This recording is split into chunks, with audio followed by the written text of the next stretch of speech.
এই যে এটার নাম কি, এটার নাম কি, এটা কি পড়াইছে? রেসপিরেটরি সিস্টেম পড়ায় নাই না, তাহলে এটা বুঝবেন না।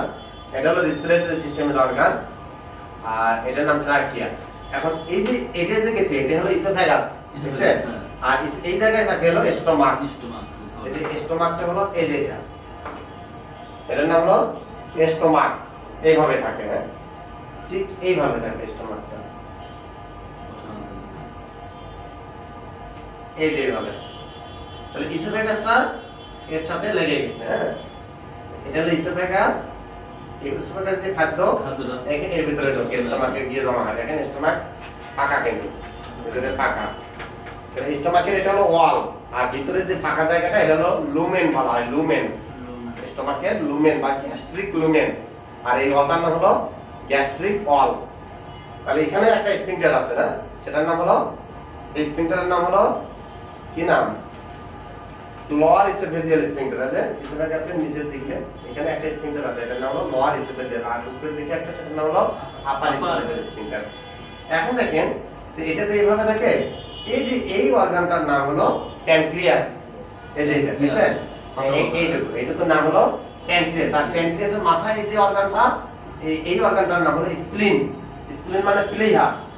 এখন কোনটার কি কাজ? এই প্যানক্রিয়াস এর কাজ হলো এই যে ডাইজেস্টিভ জুস তৈরি করা। ডাইজেস্টিভ জুস কোনটা? প্যানক্রিয়াটিক জুস, ঠিক আছে? এই বাদেও কিছু হরমোন তৈরি করে, ইনসুলিন, তারপরে গ্লুকাগন, এই হরমোনগুলো তৈরি করে যেগুলো মেটাবলিজমে সহায়তা করে। এই মেটাবলিজম যদি ঠিক না হয় তাহলে যে ডায়াবেটিস যে একটা রোগ, এটা হলো একটা মেটাবলিক ডিসঅর্ডারের জন্য হয় এই ডায়াবেটিসটা, ঠিক আছে? তাহলে এটা কি? এটার নাম হলো প্যানক্রিয়াস বা অগ্ন্যাশয়। এই প্যানক্রিয়াস থেকে একটা রস বের হয়, একটা জুস বের হয়ে এই জায়গায় গিয়ে, দেখেন এটা তো স্টোমাকের খাদ্য পরে এটা ইন্টেস্টাইনের ভিতরে ঢুকলো, এটা স্মল ইন্টেস্টাইনের প্রথম অংশ, এটার নাম হলো, এটার নাম হলো ডিউডেনাম, ঠিক আছে? এরপরে দেখেন এটা এইভাবে আছে, তাহলে হ্যাঁ এটা হলো স্মল ইন্টেস্টাইনটা। আর এখান থেকে শুরু করে লার্জ, এটা কাটিয়ে দেখা যায়, দেখেন ভিতরে কেমন দেখা যায়। তাহলে এই জায়গাটার নাম হলো সিকাম, হ্যাঁ সিকাম। আর লাস্টের অংশের নাম হলো রেকটাম। সিকাম থেকে রেকটাম পর্যন্ত এটা হলো লার্জ ইন্টেস্টাইন, এটা বড়টা লার্জ ইন্টেস্টাইন, আর চিকনটা হলো স্মল ইন্টেস্টাইন। এই চিকনটাকে এই এটা যদি লম্বাটা আনি আমরা 6 মিটার লম্বা, তাহলে এটার প্রথম অংশের নাম হলো ডিউডেনাম, এই জায়গার নাম হলো ডিউডেনাম। আর মাঝখানের অংশের নাম হলো জেজুনাম, আর লাস্টের অংশের নাম হলো আইলিয়াম। আইলিয়াম থেকে আবার সিকামে ঢোকে খাদ্যবস্তু, ঠিক আছে? এই উপর দিয়ে যায় গিয়ে রেকটামে গিয়ে পায়খানা অংশটা জমা থাকে। তাহলে আমরা যেটুকু অংশ দেখি, এটার নাম কি? প্যানক্রিয়াস বা অগ্ন্যাশয়। তাহলে প্যানক্রিয়াস থেকে যে জুস তৈরি হয়ে খাদ্য পরিপাকে অংশ নেয় তার নাম হলো প্যানক্রিয়াটিক জুস। তাহলে প্যানক্রিয়াটিক জুসও এক ধরনের ডাইজেস্টিভ জুস, খুবই গুরুত্বপূর্ণ কিন্তু প্যানক্রিয়াটিক জুস। এই প্যানক্রিয়াস অর্গানটা এবং লিভার অর্গানটা খুবই গুরুত্বপূর্ণ, ঠিক আছে? এগুলো আমরা আস্তে আস্তে আস্তে আস্তে জানবো সেগুলো কিভাবে, কারণ এই যে ইনডাইজেশন যে হবে বা ডিসপেপসিয়া যে হবে, অর্থাৎ বদ হজম, এই বদ হজম কেন হবে, কিভাবে কন্ট্রোল করব, কোন কোন খাদ্য হজম হচ্ছে না, এগুলো আমরা দেখব। খাদ্যের উপাদান কয় ধরনের? এটা পড়াছে কি কি? Protein, fat, carbohydrate, water, mineral, vitamin, এটা পড়াছে না? তাহলে হজম কি বা ডাইজেশন কি? আমরা তো হজম নিয়ে ডাইজেস্টিভ সিস্টেম করতেছি, মানে হজম নিয়ে করতেছি, তাই না? ডাইজেস্টিভ সিস্টেমের কাজই হলো হজম করা। তাহলে হজমের সংজ্ঞা দেব কি? খাদ্য থেকে খাদ্যের উপাদানগুলো বের করার যে প্রক্রিয়া, তারই নামই হলো হজম বা ডাইজেশন। তাহলে আমরা যে খাদ্য খাইলাম, এই খাদ্যের সাথে 6 ধরনের জুস মিশ্রিত হবে হয়ে একটা একদম পেস্ট বানাবে। পেস্ট বানিয়ে উপাদানগুলো আলাদা আলাদা করবে, উপাদানগুলো শোষণ করে এই লিভারে চলে যাবে। কিন্তু সেগুলো সমস্ত ডাইজেস্টিভ সিস্টেম থেকে যে উপাদানগুলো বের হলো, সেই উপাদানগুলো শোষিত হয়ে কে নেবে? লিভারে নেবে। লিভার নিয়ে ব্লাডে দেবে। এই ব্লাডের মাধ্যমে সমস্ত দেহে যত কোষ আছে কোষে কোষে পৌঁছে যাবে খাদ্যের উপাদানগুলো, বলা গেছে? আচ্ছা, এবার দেখেন হলো নাম গেল, লিভার থেকে একটা জুস তৈরি হয়। লিভারটা থাকে এইভাবে, লিভার থেকে একটা জুস তৈরি হয়, তার নাম বাইল, BIL, বাইল মানে পিত্ত রস। আর এই বাইলটা মূলত হলো বর্জ্য পদার্থ। কিসের বর্জ্য? রক্তের বর্জ্য পদার্থ, ঠিক আছে? সেটা হলো বাইরে হয় আমাদের দেহে যে বর্জ্য পদার্থগুলো, এটা বের হওয়ার পথ হলো মেইনলি তিনটা। একটা হলো রেসপিরেটরি সিস্টেম দিয়ে বাইরে হয় কার্বন ডাই অক্সাইডটা, পেশাবের মাধ্যমে বের হয় কিছু, সেটার নাম হলো creatinine, ammonia, uric acid, urea এগুলো। আর লিভার দিয়ে কিছু বাইরে হয়, সেটার নাম হলো বাইল। বুঝা গেছে? এর বিলিরুবিন নামে একটা উপাদান পাবো, বিলিরুবিন। এটা হলো হলুদ কালার। এটা কি? এটা হলো রক্তকোষ যখন ভেঙে যায় এরই একটা অংশ হলো বিলিরুবিন। এই বিলিরুবিনটা কিন্তু বাইলের মধ্যে থাকে। আমরা যা কিছুই খাই না কেন দেখবেন পায়খানার রং কেমন হয়? হালকা হলুদ হয় না? এই বিলিরুবিনের কারণেই পায়খানার রংটা হলো হালকা হলুদ হয়। যদি এই হেপাটো, অর্থাৎ এর নাম হলো হেপাটো, কিন্তু মানে লিভার, লিভারের নাম হলো হেপাটো। এই লিভার যদি ওই বিলিরুবিন বাইর করে না দিতে পারে তাহলে পায়খানা কেমন হবে? এটা তো পায়খানা এদিক দিয়ে যায়, পায়খানার রাস্তা দিয়ে বের হয়ে যায়, তাহলে অন্য কালার, যা খাবে সেই কালার আসবে, সাদা সাদা আসবে, ফ্যাকাশে আসবে। এই বিলিরুবিনের কারণেই পায়খানার রং হলো হলুদ হয়, হালকা হলুদ হয়। এখন কোনো কারণে যদি এটা বিলিরুবিন না বাইর করে দিতে পারে তাহলে এই বিলিরুবিন রক্তই থেকে যাবে। বোঝা গেছে? তখন হলুদ বর্ণ ধারণ করবে চোখ। এটা হলো জন্ডিস। তাহলে আমরা জন্ডিসের কারণগুলো করব। যে জন্ডিসগুলোকে তিন ভাগে ভাগ করা হয়েছে। একটা হলো হেপাটিক জন্ডিস, একটা হলো পোস্ট হেপাটিক জন্ডিস, একটা হলো প্রি হেপাটিক জন্ডিস। সেগুলো আমরা আস্তে আস্তে বাইর করব। এবার দেখি আমরা এই দুটো কি, এই দুটো হলো কিডনি। তাহলে কিডনি অনেকে বলে এখানে অবস্থিত, এখানে না, কিন্তু কিডনির অবস্থান হলো ঠিক এইভাবে দেখাবেন যে এটা, এই দুটোর নাম কি? কোনই। এই কোনই বরাবর যদি আমরা এখানে কাটি তাহলে এখানে পাবো হলো কিডনি দুটো। হ্যাঁ, কোনই বরাবর এখানে পাবো kidney, right kidney, left kidney.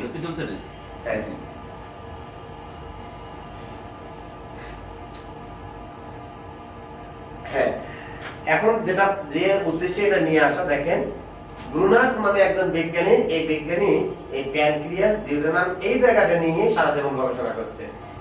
ওই একটা গ্ল্যান্ড আবিষ্কার করছে, তার নাম হলো ব্রুনার্স গ্ল্যান্ড।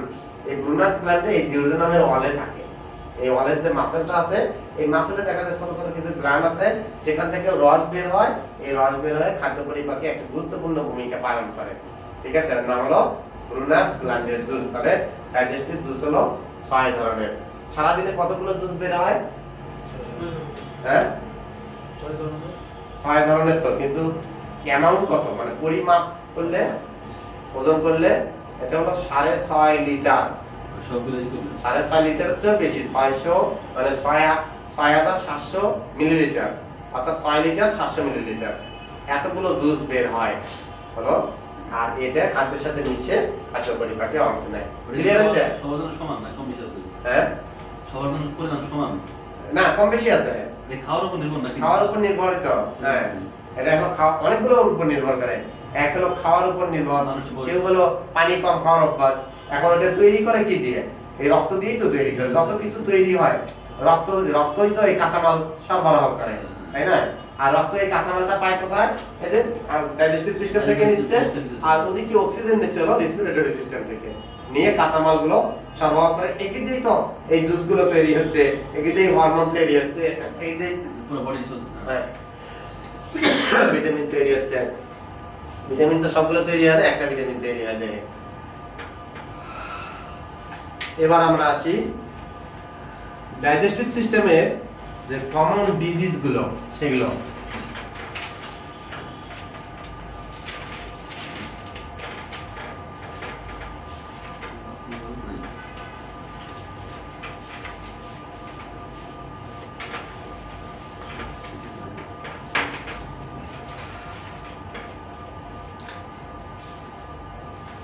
ডাইজেস্টিভ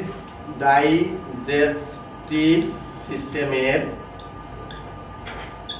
কমন মানে সাধারণ, COMMON, কমন ডিজিজ সমূহ।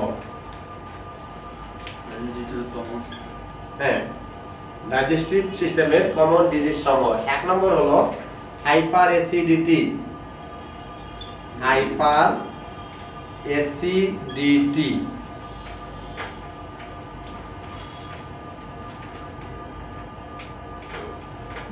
দুই নম্বর হলো গ্যাস্ট্রিক আলসার বা পেপটিক আলসার ডিজিজ। লেখেন peptic ulcer disease, DISEASC, peptic ulcer disease. এই পেপটিক আলসার ডিজিজ দুই ধরনের, একটা হলো গ্যাস্ট্রিক আলসার, আর 2 নম্বর হলো ডিউডেনাল আলসার।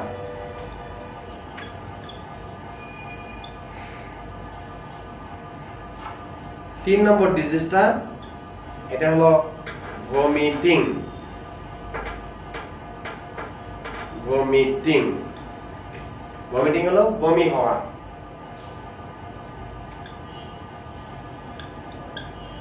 4 নম্বর এটা নেউসিয়া, NAUSEA, নেউসিয়া। নেউসিয়া মানে বমি হয় না কিন্তু বমি বমি ভাব, তার নাম হলো নেউসিয়া, বমি বমি ভাব।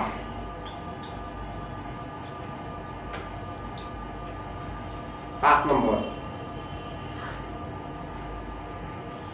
এইচ পাইলোরি ইনফেকশন একটা disease. H pylori infection, H pylori infection. 5 নম্বর গেল। এবার হলো 6 নম্বর ডায়রিয়া, DIARRHEA, ডায়রিয়া। দিনে যদি 3 বারের বেশি পাতলা পায়খানা হয় এটাকে বলা হয় হলো ডায়রিয়া। তারপরে কলেরা, CHOLERA, কলেরা। কলেরা হলো ভিব্রিও কলেরি নামক একটা ব্যাকটেরিয়া দ্বারা ইনফেকশন হলে দিনে 10 বারের বেশি পাতলা পায়খানা হয়, এই অবস্থাটাকে বলা হলো কলেরা। আচ্ছা, এবার হলো ডিসেন্ট্রি, DEDYACN, ডিসেন্টেরি। ডিসেন্টেরি হলো আমাশয়। আমাশয় এটাও ডাইজেস্টিভ সিস্টেমের রোগ। 9 নম্বর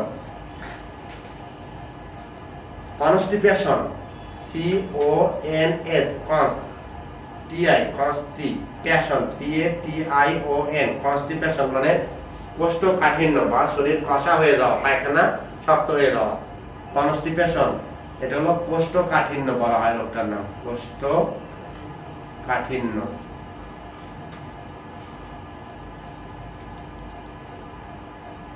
9টা গেল। এবার হলো 10 নম্বর লেখেন। 10 নম্বর টাইফয়েড, TYPHOID, টাইফয়েড। এটা সালমোনেলা টাইফি নামক একটা ব্যাকটেরিয়া যদি ইন্টেস্টাইনে ইনফেকশন করে তাহলে এই রোগটা হয়, সেটার নাম হলো টাইফয়েড। আর 11 নম্বর হলো প্যারাটাইফয়েড। সালমোনেলা প্যারাটাইফি নামক একটা ব্যাকটেরিয়া ইন্টেস্টাইনে ইনফেকশন করলে এটাকে বলা হয় প্যারাটাইফয়েড। এই হলো ডাইজেস্টিভ সিস্টেমের কমন ডিজিজ গুলো।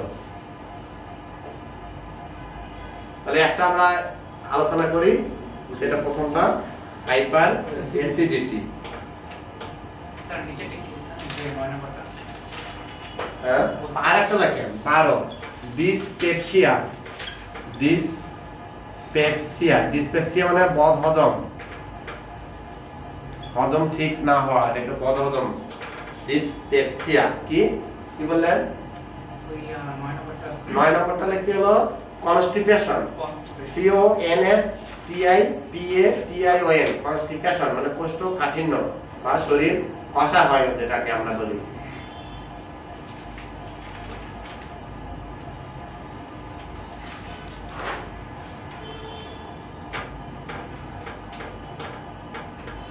এগুলো সব রোগ নাকি স্যার?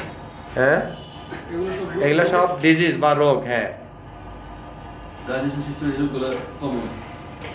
হ্যাঁ, ডাইজেস্টিভ সিস্টেমের কমন ডিজিজ, এগুলো রোগের নাম শুধু করতেছি। হ্যাঁ, এই রোগগুলোর সংজ্ঞা দেওয়া শিখবো, মানে কাকে বলে। 2 নম্বর হলো এই রোগগুলোর কারণ কি সেটা জানবো।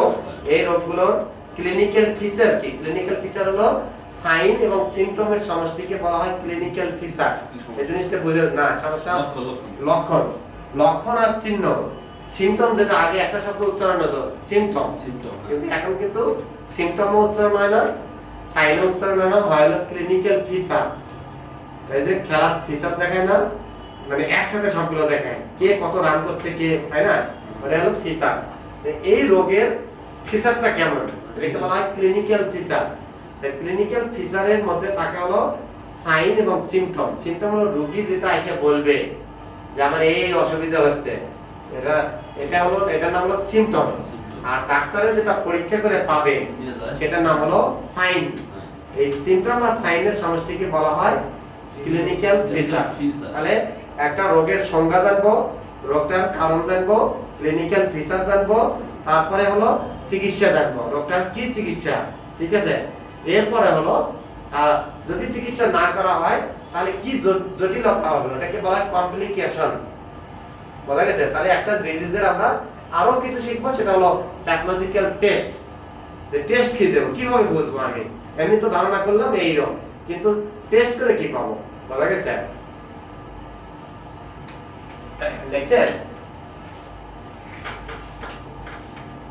আমি একটু কম দেখে তো চোখে, এই জন্য আর কি ওকে কম চশমা ইউজ করবে, লাইটটা আমরা বড় দাও দেখো সামনে বসবেন যার সুবিধা যেটা হয়, যে আমি তো চশমা ইউজ করি, এটা লজ্জা করে কিছু না তো। ওই পাশে বসছিলাম লাইটের আলো পড়ে, লাইটের আলো পড়ে না। আচ্ছা লাইট কিভাবে সেট করলে ভালো হয়? বোর্ডে লাগে তো জানে বুঝতে পারছো। এখন হিন্দি চশমা ইউজ করলে ক্লিয়ার হবে। চশমা ইউজ করলে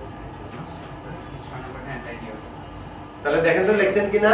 সকালের কাছে একজন এরকমই ছিল, অনেক কিছু নিয়ে বসছে, বরগুনা থেকে আর্টিকেল আসবে, দেখছে বরগুনা থেকে, কেউ আছে খুলনা থেকে, কেউ বরগুনা থেকে, কেউ আছে ওই সেই কিশোরগঞ্জ থেকে এসে ক্লাস করে, রংপুর থেকে এসে ক্লাস করে, চিটাগাং থেকে এসে ক্লাস করে, হাতিয়া থেকে এসে ক্লাস করে। তাহলে ডিজিজ গুলো কি কি? Hyperacidity, peptic ulcer disease, তারপরে ভমিটিং, ন্যাউসিয়া, স্পাইনারি infection, diarrhoea, cholera, dysentery, constipation, typhoid, paratyphoid, আর হলো ডিসপেপসিয়া। ডিসপেপসিয়া হলো বদহজম। তাহলে আমরা এই ডিজিজ গুলো কোন সিস্টেমে আলোচনা করব? ডাইজেস্টিভ সিস্টেমে আলোচনা করব। এগুলো কিন্তু খুবই গুরুত্বপূর্ণ এবং কমন, এরা সচরাচর এগুলো আমাদের মোকাবেলা করতে হবে ফার্মেসি দিলে। এটা মিশাই, হ্যাঁ জি। তাহলে আমরা এতে নেই, প্রথমটা কি লিখছে? Hyper acidity. হাইপার এটাতে কিন্তু অনেক সময় লাগবে, আর এটা যখন বুঝবেন তখন অন্যগুলো সহজ হয়ে যাবে।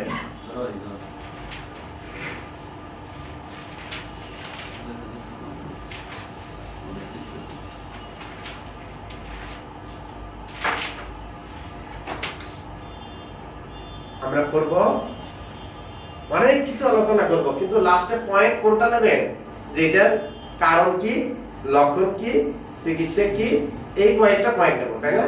কিন্তু বোঝানোর জন্য অনেকগুলো পয়েন্ট আসবে। হাইপার অ্যাসিডিটি,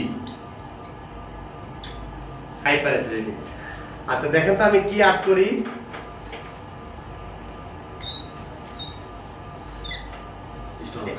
কি আর্ট করছি?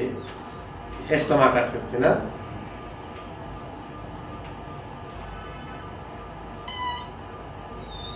এই অংশটা হলো স্টোমাকের ওয়াল, এটা হলো ওয়াল, হ্যাঁ দেয়াল, আর ভিতরে হলো ফাঁকা জায়গা।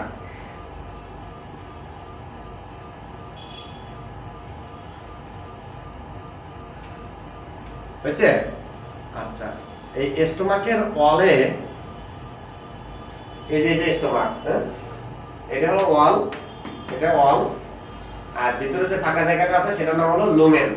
তাহলে গ্যাস্ট্রিক ওয়াল আর গ্যাস্ট্রিক লুমেন, গ্যাস্ট্রো শব্দটা ইউজ হয় বারবার বারবার। তাহলে স্টোমাকের ওয়ালটাকে বলা হয় গ্যাস্ট্রিক ওয়াল, আর স্টোমাকের ভিতরে যে ফাঁকা জায়গাটা আছে, এই যে বাতাস দিয়ে ভর্তি, ওটাতে কি দিয়ে ভর্তি থাকে? খাদ্য দিয়ে ভর্তি থাকে, তাই না? ওটাকে বলা হয় গ্যাস্ট্রিক লুমেন। এখন দেখেন এই যে ওয়ালটা, এই ওয়ালে লেয়ার থাকে হলো 6টা লেয়ার থাকে।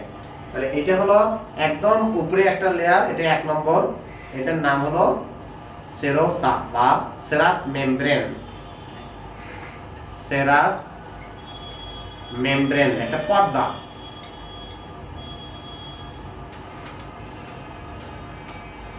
আপেলের উপরে দেখেন না একটা ক্রস পর্দা, ঠিক সেই রকমই এর উপরে একটা পর্দা আছে, সেটার নাম হলো সেরাস মেমব্রেন। এরপরে 3টে লেয়ার, 1, 2 নম্বর, 3 নম্বর এবং 4 নম্বর, আস্তে আস্তে ভিতরের দিকে যাচ্ছি। তাহলে এটা হলো 2 নম্বর, এটা 3 নম্বর, এটা 4 নম্বর। এই কয়টা লেয়ারের এখানে কি হলো মাসেল লেয়ার, তাহলে তিনটে থাকে মাসেল লেয়ার। মাসেল মানে মাংসপেশি, MUSCLE muscle layer. Muscle layer কয়টি? তিনটা, 2 নম্বর 3 নম্বর আর 4 নম্বর। এদিক দিয়ে যদি নাম্বারিং করি 1 নম্বর একটা পর্দা, 2 নম্বরও মাসেল লেয়ার, 3 নম্বরও মাসেল লেয়ার, 4 নম্বরও মাসেল লেয়ার। এরপরে তার ভিতরের লেয়ারটার নাম হলো সাবমিউকোসা। হ্যাঁ, 5 নম্বর লেয়ারটার নাম হলো সাবমিউকোসা, SUB সাবমিউকোসা, মানে কিছু মাসেল আছে আর কিছু মিউকাস আছে, এই হলো সাবমিউকোসা। আর লাস্টের যে লেয়ারটা সেটার নাম হলো 6 নম্বর লেয়ার, এটার নাম হলো মিউকোসা। মিউকোসা বা মিউকাস লেয়ার, মিউকাস লেয়ার। এই 6টা লেয়ার। পাঁচটা হলো সাবমিউকোসা। হ্যাঁ, সাবমিউকোসা, মিউকোসা। শুধু মিউকোসা। হ্যাঁ, তাহলে লেয়ার গুলো কি কি? Serous membrane. হ্যাঁ, 5 ভিতরে স্কয়ার সহকারী 6 না? 5 6 সহকারী নাকি? 7 এর মতো না, 6 তো একদম ভিতরে। ভিতরে এজন্য মিউকোসা আছে। হ্যাঁ, এটা হলো মিউকাসের লেয়ার। এই যে এই অংশটা হলো মিউকাসের লেয়ার, তার এই পাশেরটা হলো সাবমিউকোসা, তার এই পাশে 3টে লেয়ার হলো মাসেলের। মাসেলের লেয়ার 3টে কেন? 3টে হলো, দেখেন, একগুলো মাসেল হলো লম্বা লম্বা, আর কোষগুলো হলো লম্বা লম্বা এদিক দিয়ে লম্বা লম্বা, আর একগুলো মাসেল হলো এইরকম তীর্য, এটাকে বলা হয় অবলিক মাসেল। আর একগুলো মাসেল হলো সার্কুলার, এই যে এই দিক দিয়ে বৃত্তাকার। তাহলে 3 ধরনের মাসেল থাকে, লঞ্জিটিউডিনাল মাসেল, সার্কুলার মাসেল আর হলো অবলিক মাসেল। এই হলো 3টে মাসেল লেয়ার। বুঝা গেছে?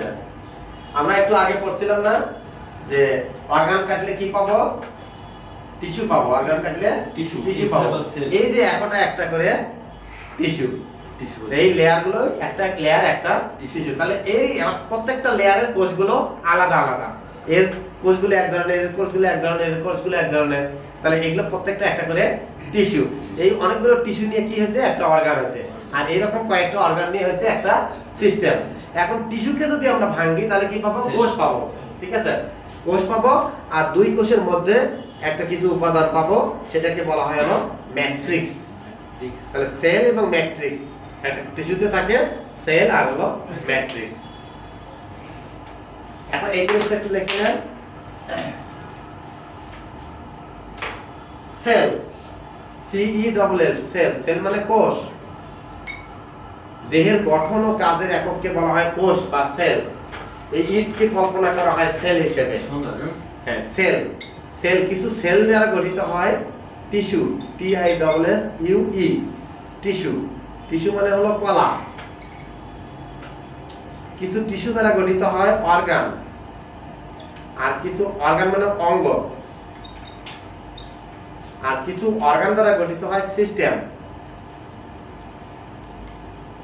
সিস্টেম মানে কাজের পদ্ধতি, যেমন হজমের পদ্ধতি একটা সিস্টেমে হয়, রেসপিরেশনের পদ্ধতি একটা সিস্টেমে হয়, মূত্র তৈরির পদ্ধতি একটা সিস্টেমে হয়।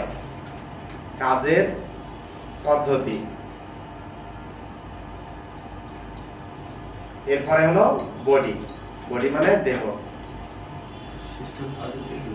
স্যার অর্গানের কাজটা অর্গানের কাজ হলো, স্টোমাকের কাজ কি? খাবার হজম করা। হ্যাঁ, প্রত্যেকটা অর্গানের এরকম আলাদা আলাদা কাজ আছে। ঠিক আছে, একটা কাজ একটা করে একটা সিস্টেমের কাজ হয়। দেখেন, এই অর্গানে একটা কাজ করতেছে, ইসোফেগাসে কি করতেছে? খাদ্যটা বহন করে নিয়ে আসতেছে। স্টোমাকে কি করতেছে? জমা করতেছে, কিছুটা পরিপাক করতেছে। ইন্টেস্টাইনে কি করতেছে? হজম করতেছে। হ্যাঁ, তারপরে এবং নিচের দিকে বহন করে নিয়ে যাচ্ছে রেকটাম পর্যন্ত, তাই না? এইভাবে প্রত্যেকটা কাজের সমষ্টি হলো ডাইজেশন। বোঝা গেছে? ওটা বলে কয়েকটা সেল মিলে একটা টিস্যু। হ্যাঁ, কিছু সেল হলো কি? দেহের গঠন ও কাজের একককে সেল বলে। তাহলে এই কথাটা লেখেন, দেহের গঠন ও কাজের একককে সেল বলে, সেল বা কোষ বলে। দেহের গঠন ও কাজের একককে সেল বা কোষ বলে। কিছু কোষ দ্বারা গঠিত হয় টিস্যু, যেমন হলো এই যে এখানে কয়টা টিস্যু আছে? 6 ধরনের টিস্যু আছে। আবার কিছু টিস্যু দ্বারা গঠিত হচ্ছে অর্গান, যেমন স্টোমাক। এরকম ইসোফেগাস যদি ভাঙি ওইরকম পাট টিস্যু পাবো। আর টিস্যুতে যদি ভাঙি তাহলে পাবো হলো সেল পাবো। বোঝা গেছে? ইন্টেস্টাইনকেও যদি ভাঙি টিস্যু পাবো, আবার টিস্যুকে যদি ভাঙি সেল পাবো। তাহলে মূলত আছে হলো সেল, আর পাশে থাকে হলো ম্যাট্রিক্স। দুই সেলের মাঝখানে যে উপাদানটা থাকে সেটি হলো ম্যাট্রিক্স। টিস্যু ভাঙলে সেল আর ম্যাট্রিক্স পাওয়া যায়। হ্যাঁ, টিস্যু ভাঙলে সেল আর ম্যাট্রিক্স পাওয়া যায়। গুড। Organ, system, tissue. তাহলে কিছু সিস্টেম নিয়ে গঠিত হয় বডি, আর অর্গান নিয়ে গঠিত হয় সিস্টেম। সিস্টেমকে ভাঙলে পাবো অর্গান, অর্গানকে ভাঙলে পাবো টিস্যু, টিস্যুকে ভাঙলে পাবো সেল। বলা গেছে?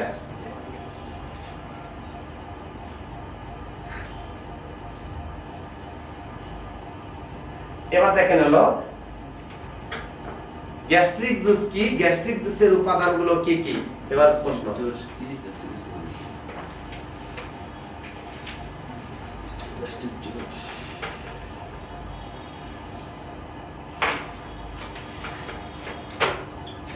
গ্যাস্ট্রিক জুস GUIC জুস কি, গ্যাস্ট্রিক জুসের উপাদানগুলো কি কি।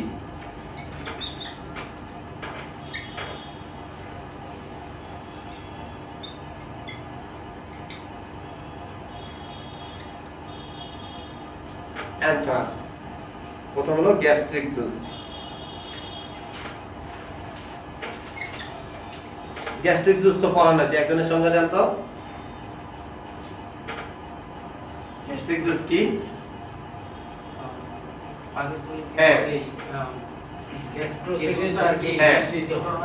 সেটার নামে গ্যাস্ট্রিক জুস। গুড হয়েছে। এটাই একটু সুন্দর করে বলবেন যে স্টোমাকের অল থেকে বা গ্যাস্ট্রিক অল থেকে যে জুস বের হয়ে খাদ্যের পরিপাকে অংশ নেয় বা খাদ্য পরিপাকে অংশ সহায়তা করে তাকে বলা হয় গ্যাস্ট্রিক জুস। তাহলে স্টোমাকের অল থেকে বা গ্যাস্ট্রিক অল থেকে, গ্যাস্ট্রিক অলই বলবো, গ্যাস্ট্রো কথাটাই বেশি উচ্চারণ করব, ঠিক আছে? গ্যাস্ট্রিক অল থেকে, গ্যাস্ট্রিক অল থেকে যে জুস বের হয়ে, যে জুস বের হয়ে খাদ্য পরিপাকে অংশ নেয়, খাদ্য পরিপাকে অংশ নেয় তাকে গ্যাস্ট্রিক জুস বলে।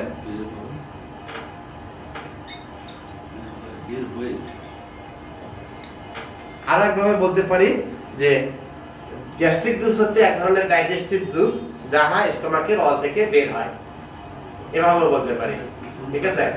খাদ্য পরিপাকে, হ্যাঁ, খাদ্য পরিপাকে অংশ নেয়। তাহলে গ্যাস্ট্রিক জুস, গ্যাস্ট্রিক অল থেকে যে জুস বের হয়ে খাদ্য পরিপাকে অংশ নেয় তাকে গ্যাস্ট্রিক জুস বলে। বুঝছে? তাহলে এই জুসটা কোথা থেকে?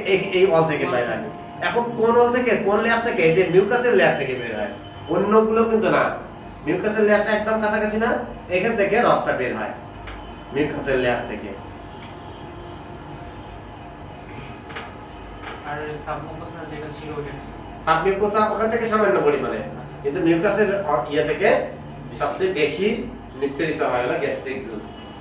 এবার গ্যাস্ট্রিক জুসের উপাদান সমূহ।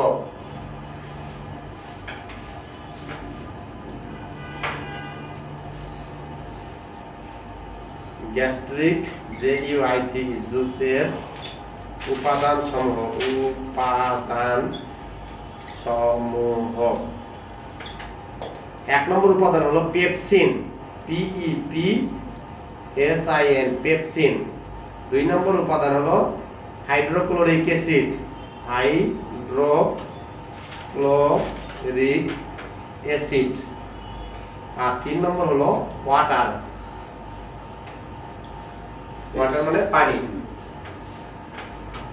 এই পেপসিন এটা একটা এনজাইম। এই পেপসিনের কাজ হলো প্রোটিন জাতীয় খাদ্যকে পরিপাক করা।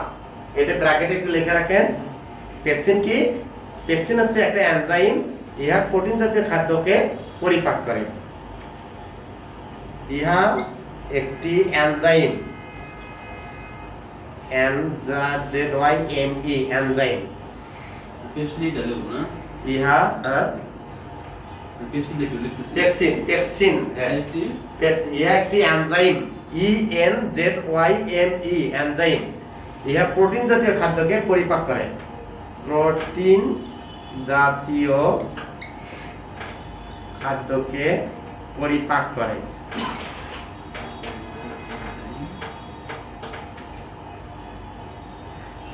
হাইড্রোক্লোরিক অ্যাসিড এইখানে লেখেন ইহা একটি শক্তিশালী অ্যাসিড, ইহা খাদ্যের জীবাণুকে ধ্বংস করে এবং স্টোমাকে অ্যাসিড মাধ্যম তৈরি করে। তাহলে হাইড্রোক্লোরিক অ্যাসিড হলো লিখবো কি ইহা একটি শক্তিশালী অ্যাসিড, ইহা একটি শক্তিশালী অ্যাসিড, অ্যাসিড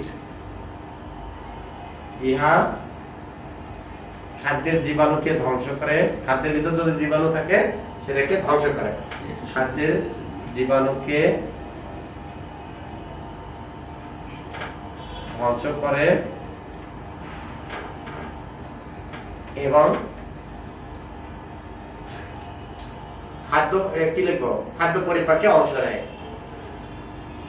এটা শক্তিশালী অ্যাসিড, এটা খাদ্য পরিপাকে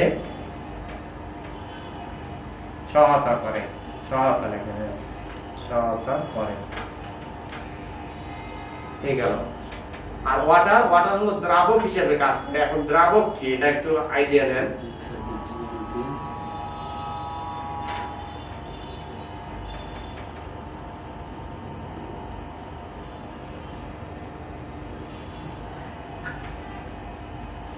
দ্রাবক কি আইডিয়া আছে? দ্রাবক, দ্রব্য, দ্রবণ এর আইডিয়া নাই না? এটা দেখেন একটা পাত্রে আমরা পানি নিলাম, এটা একটা পাত্র, এই পর্যন্ত পানি নিলাম, নিয়ে